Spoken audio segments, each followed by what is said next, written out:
یەکەمین ڕۆژنامەکە لە سلێمانی دروست بوو،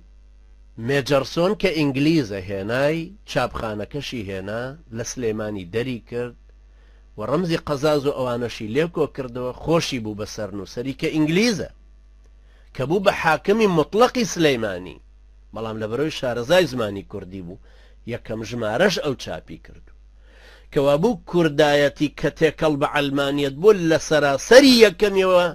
هێلکۆکەیەکی نەزۆک بوو مێجەرسۆن هێنای بۆ سلەیمانی و لە سەرەتاوە کە دروست بوو وەکو ئەوەی نامی کەمال و عەبدوڵڵا جەودەت کە پێکەوە مجللەی تەنویری ئەفکاریان لە فەڕەنسا دەرەکرد بڵاویانە کردەوە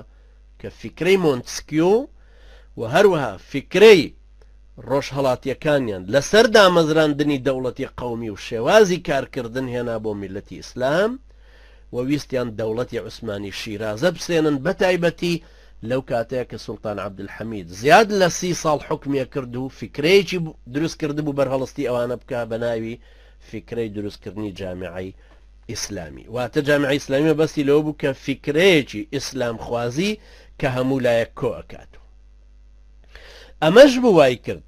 کە لە سەرەتاوە هەرچی دروستە بێت لە وڵاتی مسلمانانە بە دەستکیسەی غەربیەکان بێ دروست ببێ، هەرچی بزوتنەوەیکی قەومی کە دروستە بێ. لە ساڵی 1805 بۆ 1847 42 ساڵی ڕەبق لە سەردەمی محەممەد عەلی پاشایە ئەو فکرەی لادینیەکەی تەشجیع کرد و هەوڵیدا زمانی فەڕەنسی بکا بە زمانی ڕەسمی، ئەو هەوڵیدا کە مجتەمەعی میسری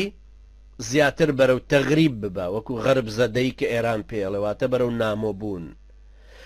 لەو سەردەمەیە کرۆمەر کە حاکمی ئینگلیزی میسر بوو لە ساڵی 1880 بۆ 1889 لە ماوەی ئەو 9 ساڵەیە ئەو محاولەی ئەوەی کرد کە بزاوی لادینی نەتەوایەتی قبطی فرعونی دروست بکا بۆی بتوانە بەرامبەر بە فکری ئیسلامی بوەستێت. و ئەو کەسەش کە یەکەم جار پشتی نووسی ئەو یەکەمین کتێبەی کە بە ناوی یەقظەة العەرەب نووسرا لە قاهرە کە بە عەرەبی بڵاو بۆ دەربارەی جێڕانەوەی عەرەب بۆ پێش ئیسلام، مۆزەفێکی سەفارەتی بەریتانی لە قاهرە نووسی کە ناوی جۆرج ئەنتۆنیۆس بوو. یەکەمین گۆڤارێک کە لەوێ دەرچوو بە ناوی ئەلوەتەن المصری جوولەکەیەک دەری کرد کە ناوی یعقوب الصەنوع بوو کە کرۆمەر خۆی سەرپەرشتیە کرد لە سەفارەتەوە سەرپەرشتیە کرد. هەروەها یەکەمین جار کە وشەی ئەلوەتەن بەکارهێنرا بۆ ئەوی جێی دار لە ئیسلام بگرێتەوە، هەستی نەتەوایەتی بۆی جێی جیهادەکە بگرێتەوە، بۆ یەک بە یەک بتوانرێ بە ناوی ئەوەی کە قەومیەتەکە هەمویان کۆ ئەکاتەوە یەکەم جار مەسیحەکانیان زیاتر هێنایە پێش. ئەنجا دوای ئەوە لە جیلی دووەمە لە شامەوە سەیرەکەین پەترۆس بوستانی و سلێمانی یازەجی و ئەنتوان سەعادە و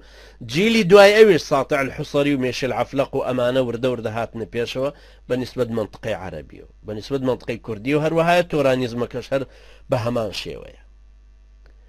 کەوا بوو یەکەمین سێڵ یەکەمین خەلیەی ئیشکردنی بزوتنەوەی نەتەوایەتی کە هێنرا بۆ وڵاتانی مسلمانان لە دەرێ لە ئەوروپاوە هێنرا وەکو پوازێک